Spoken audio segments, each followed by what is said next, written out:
please join in our chalice lighting? We light this chalice to celebrate Unitarian Universalism. This is the church of the open mind. This is the church of the helping hands. This is the church of the loving heart. Together we care for the church and each other.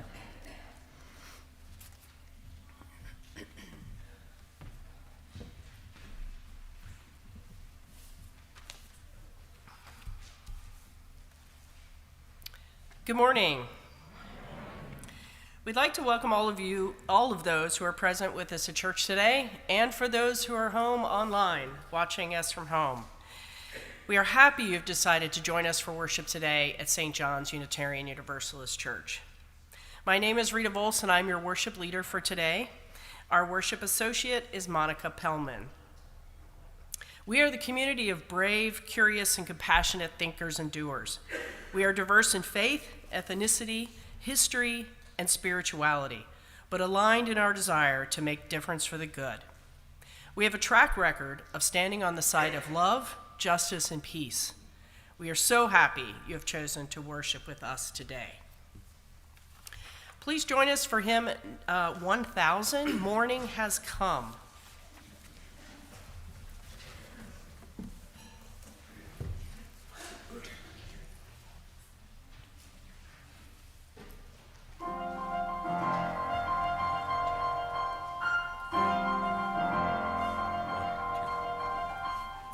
Morning has come, arise and greet the day. Dance with joy and sing a song of gladness. The light of hope here shines upon each face. May it bring faith to guide our journey home.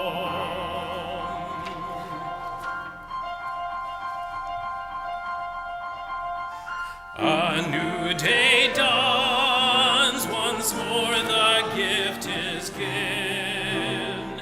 Wonder fills this moment shared together. The light of peace here shines upon each face. May it bring faith to guide our journey home.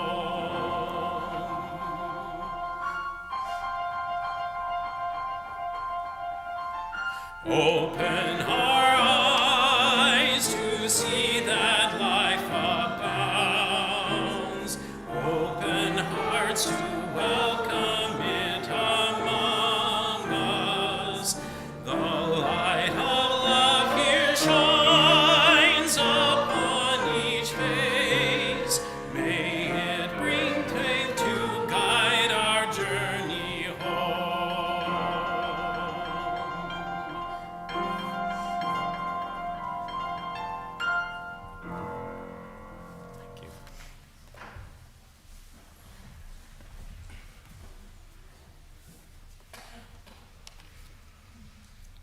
Please join me in our affirmation. This is the mission of our faith, to teach the fragile art of hospitality, to revere both the critical mind and the generous heart, to prove that diversity need not mean divisiveness, and to witness to all we must hold the whole world in our hands. At this time in our service, we invite you to come up and place a stone in the sand for any joys, concerns, celebrations, sorrows that you may have in your heart today. If you have any joys or concerns that you would like me to read to the community, simply place it on the table and I will read it a little further along in our service.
I'd like to invite Ashley to come up for our story for all ages.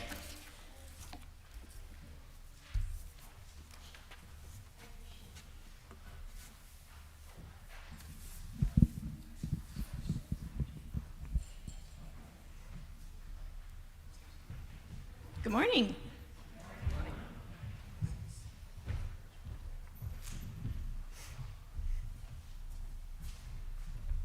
So I have another story from the Zen tradition, which you all can tell me after. It's very short, but you all can tell me after it what you think it has to do with gratitude, okay? And then we're going to have a chance to come up with our own downstairs. So this story is called The Farmer's Luck. There was once an old farmer who had worked his crops for many years. One day, his horse ran away. Upon hearing the news, his neighbors came to visit. "Such bad luck," they said sympathetically. "Maybe," the farmer replied. The next morning, the horse returned, bringing with it 2 other wild horses. "Such good luck," the neighbors exclaimed. "Maybe," replied the farmer. The following day, his son tried to ride one of the untamed horses, was thrown off, and broke his leg. Again, the neighbors came to offer their sympathy on his misfortune. "Such bad luck," they said. "Maybe," answered the farmer. The day after that, military officials came to the village to draft young men into the army to fight in the war. Seeing that the son's leg was broken, they passed him by. "Such good luck," cried the neighbors. "Maybe," said the farmer. Some bad luck, some good luck, some bad luck. So, what do you think that has to do with gratitude?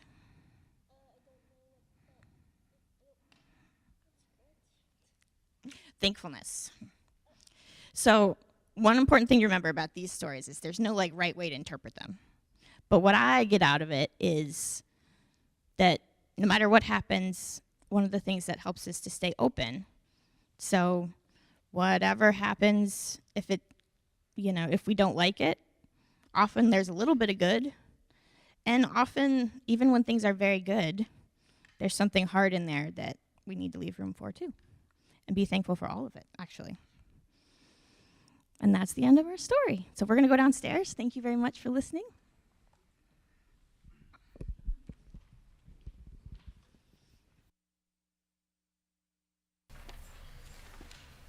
Just give us 2 measures at the end, yeah. The last 2 measures.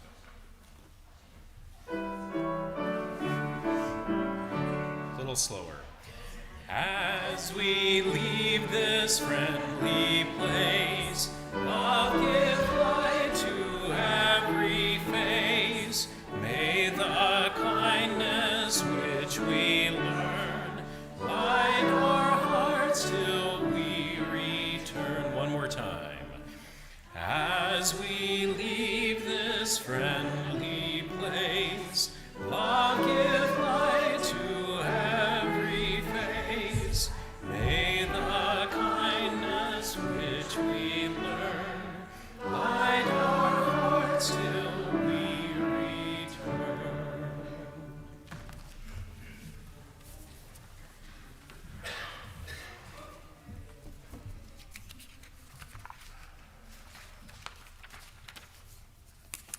We have one joy and concern to read today from inside the church, and we have no joys or concerns for online.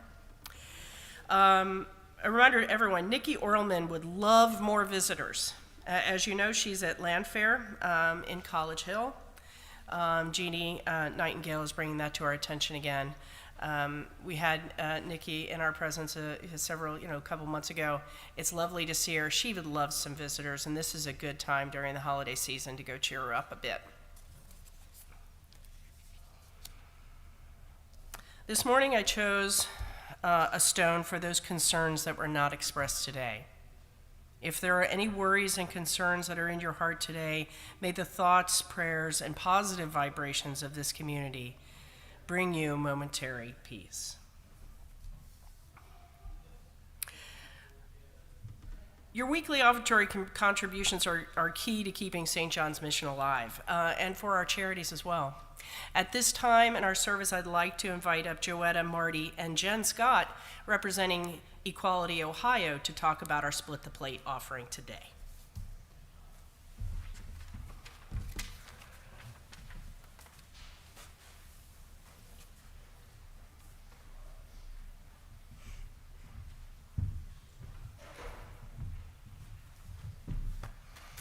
Hello, I'm Marty Harrington, and I am the newest member of St. John's Outreach Team.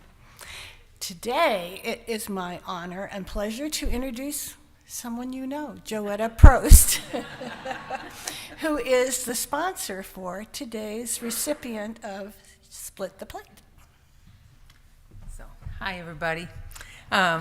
Well, it's that Sunday when we talk about why we should give our money outside the walls of this church, right? So I've been a lesbian for about 45 years, and during that time, I would characterize my experience of the world as being a both-and experience. I have both seen progress within the world with regard to LGBTQ rights and respect, and I have also experienced and observed and am aware of tremendous oppression that exists. So both and, kind of like the story here this morning, huh? Both and. So when we as St. John's, or when we in the LGBTQ community celebrate at Pride, we are celebrating the joy part of that equation, and we love it whenever you join in that. When you give today or other days this month to Equality Ohio, our statewide organization working for LGBTQ rights, you are working on the and part, the oppression part. And so I am so happy today that the Outreach Committee chose Equality Ohio. This is my friend Jen Scott from Equality Ohio.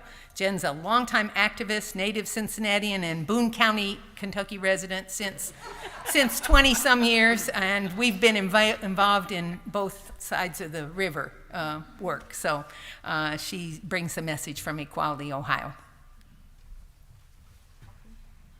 Thank you, Joetta.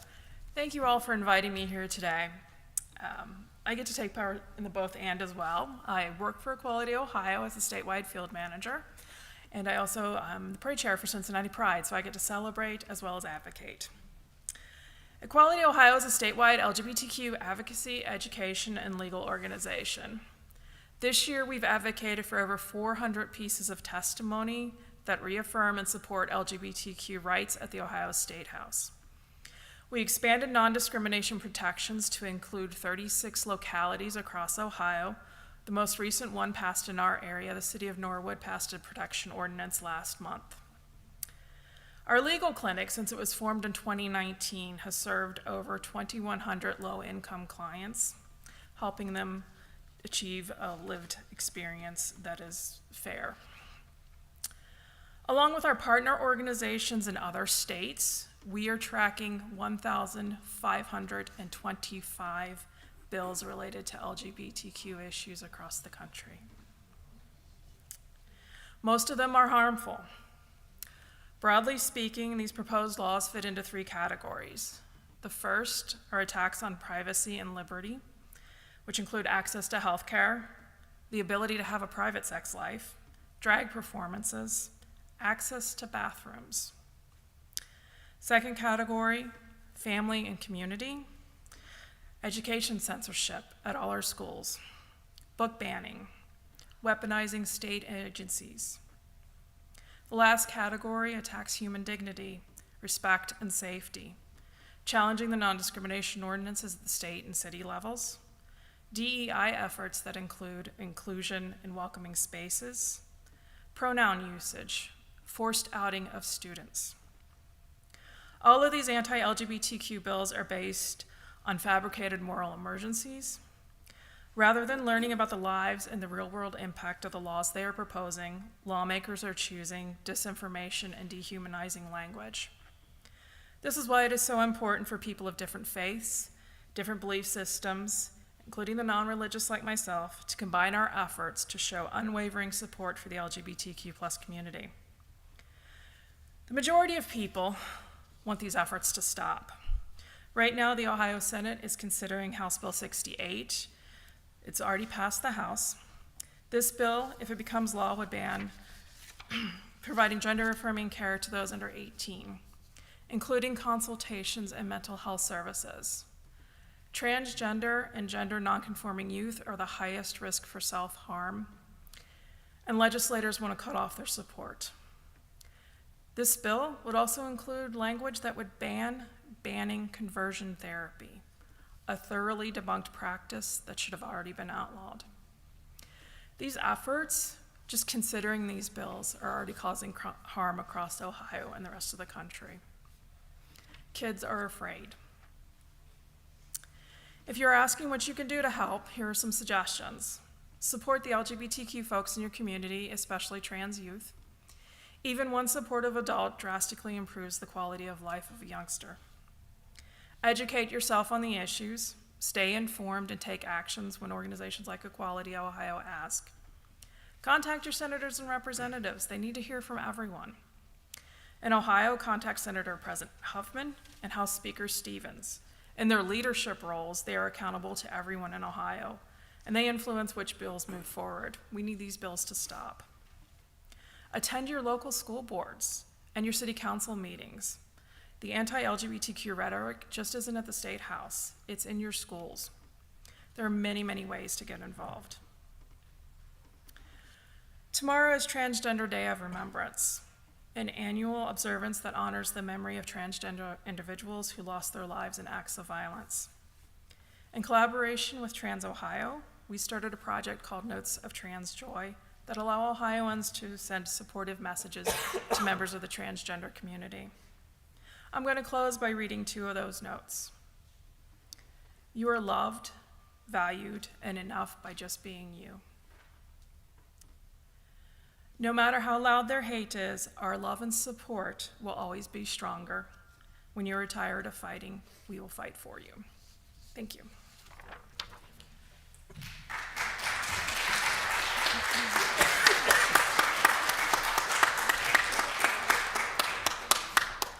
Okay, I think you know how this works. Anything that you put into the collection plate today will go half to Equality Ohio. You can specify otherwise. You can mark in the memo line of your check for 100% to go to Equality Ohio, or to the church if you so desire. And people who are listening online, you can donate, always donate online at St. John's website. Click on the little give word on the very top right of the website page. And half of that will go, if you specify split the plate, half of that will go to Equality Ohio. So go for it, guys.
I can help one fallen burden onto its nest again, I shall not live in vain. I shall not live in vain. I'll never live in vain.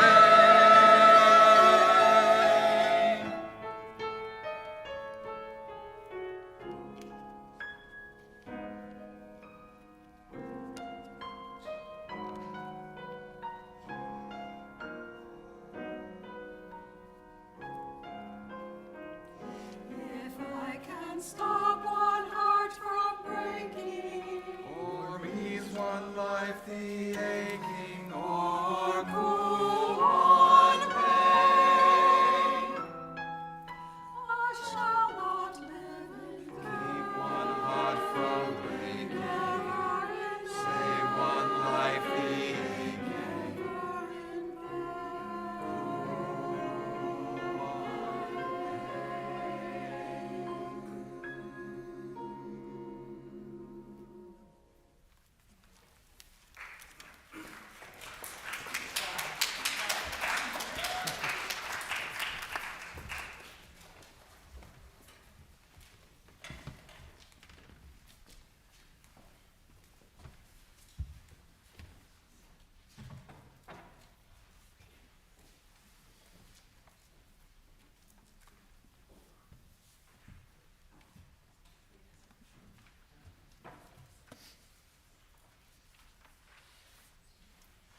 Our reading today is from Ralph Waldo Emerson. Write it on your heart that every day is the best day of the year. He is rich who owns the day, and no one owns the day who allows it to be invaded with fret and anxiety. Finish every day and be done with it. You have done what you could. Some blunders and absurdities no doubt crept in. Forget them as soon as you can. Tomorrow is a new day. Begin it well and serenely, with too high a spirit to be encumbered by your old nonsense. This new day is too dear, with its hopes and invitations, to waste a moment on the yesterdays.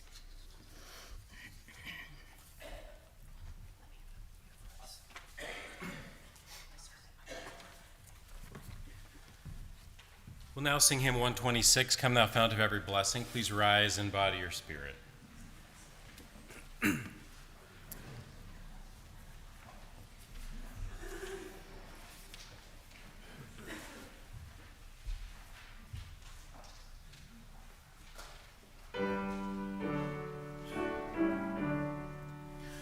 Come thou fount of every blessing, tune our hearts to sing thy grace. Streams of mercy never ceasing, call for songs of loudest praise. While the hope of life's perfection fills our hearts with joy and love, teach us ever to be faithful. May we still thy goodness prove. Come thou fount of every pleasure, lift our eyes to what may come. See the lion and the young lamb dwell together in thy home. Hear the cries of poor fall silent, feel our love glow like the sun. We all serve one another, then our heaven is begun. Come thou fount of inspiration, turn our lives to higher ways. Lift our gloom and desperation, show the promise of this day. Help us find ourselves in union, help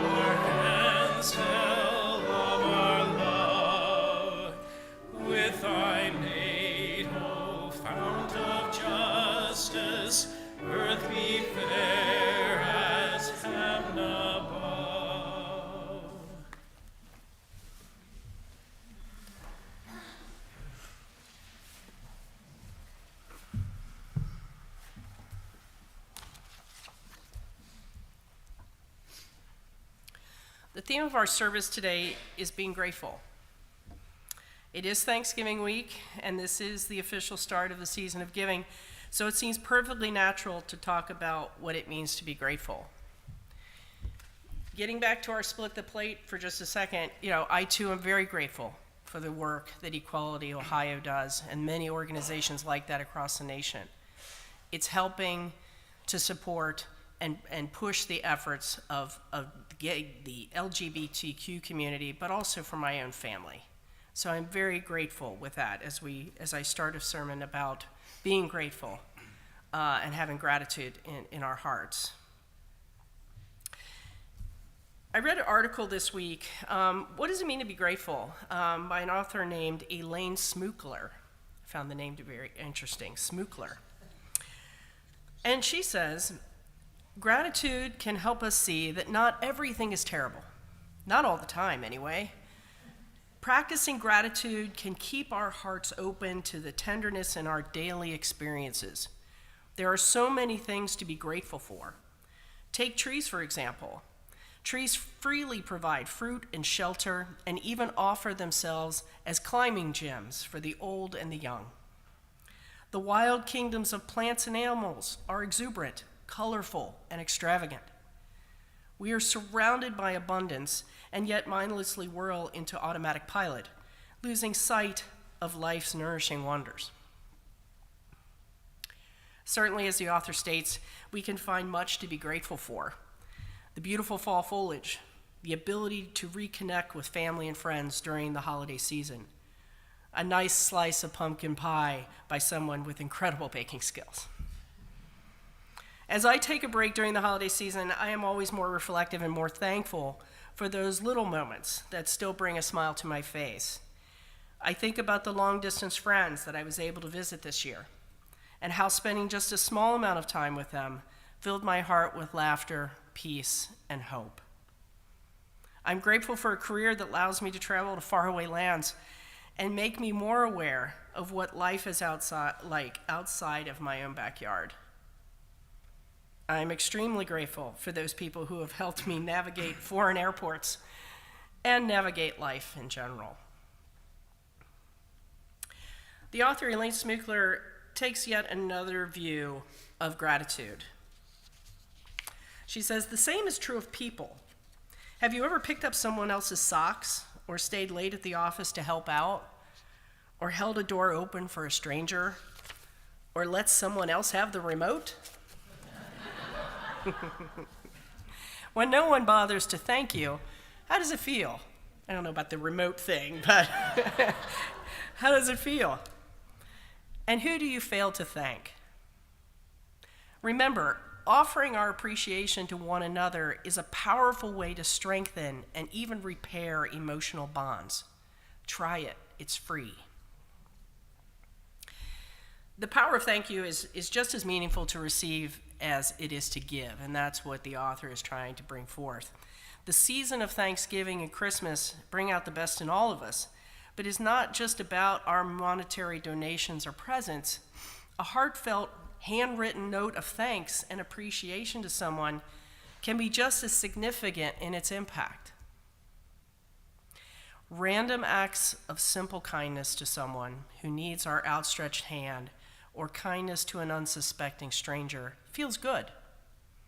Here at St. John's, our own chalice lighting words reverberate through this sanctuary to remind all of us that this is the church of the helping hands and the loving heart. As our community lends its support to dozens of charities each year, someone is grateful for our support and kindness. Every time we give in big and small ways, we receive, and that feels good.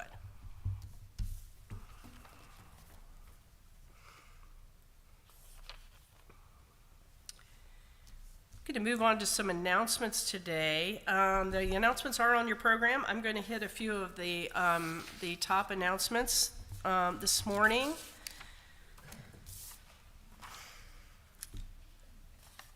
So, contrary to the order of service, there is no lunch with the minister this week nor next. But you are welcome at the annual Thanksgiving Community Potluck at St. John's on November 23rd. Plenty of food will be available, including vegan options. Doors will open for games and snacks at 2 p.m., and the turkey will be carved at 4 p.m. All are welcome.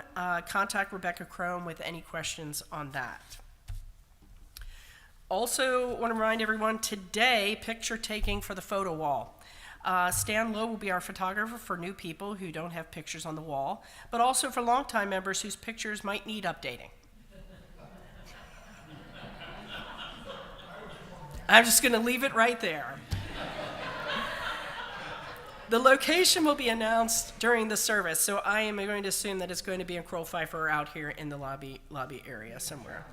Here in the chapel? Okay, all right, great.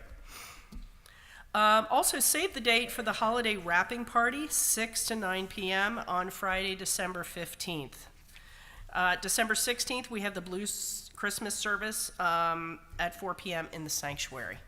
Please feel free to read the other items here and also catch up on our website for anything that's new and upcoming. All right, please join us now in our closing. Yes. Oh, Nancy. Oh, I'm sorry. Nancy. Yes, Nancy has something. I'm sorry. Nancy, come on up.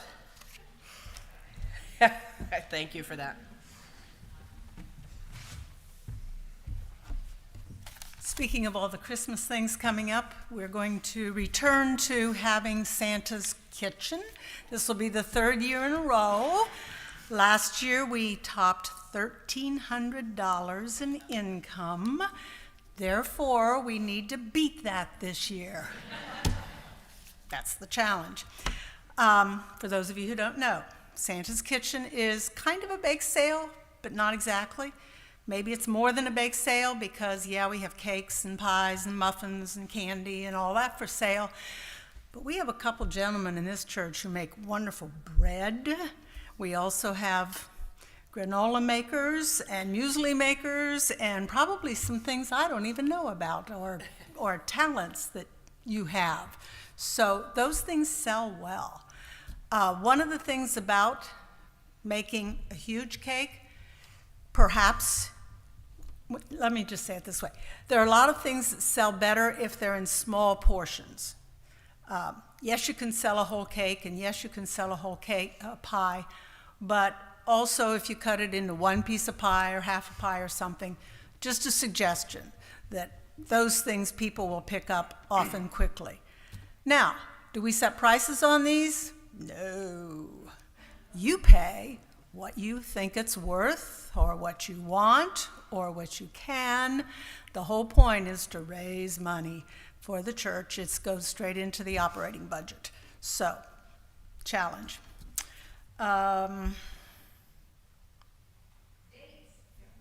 Yes, December 3rd. Thank you. 2 weeks from today is the first one. And 2 weeks after that, the 17th of December, will be the second one. So you have time to bake, relax, bake again, relax, or eat and lose weight and then eat again, whatever, how you want to do that. I'll put more information in the e-news this week. I'll also need helpers, always need helpers, although it's not really hard because you just kind of stand there and take money and, show things, whatever. So, I hope you all will enjoy. Thank you, Nancy. Appreciate that.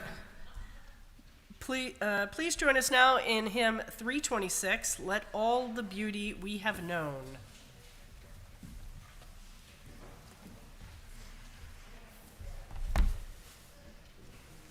Please rise and bow to your spirit.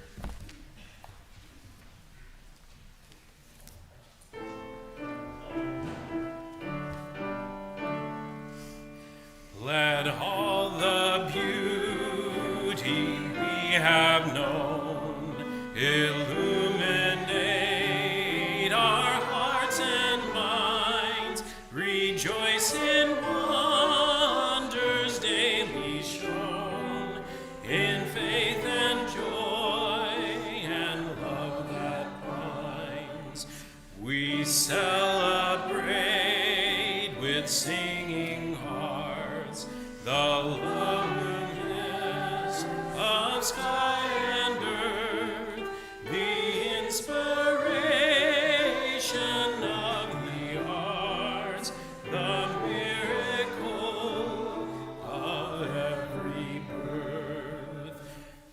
life's music and its poetry surround and bless us through our days.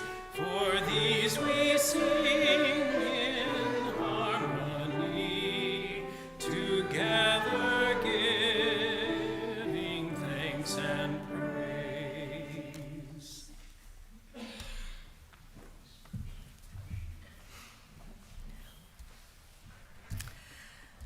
Gratitude can turn a negative into a positive. Find a way to be thankful for your troubles, and they can become your blessings. Make it the best week ever. Have a great Thanksgiving. I hope you're not in your food coma too long. We'll see you back here next Sunday. Thank you, everyone.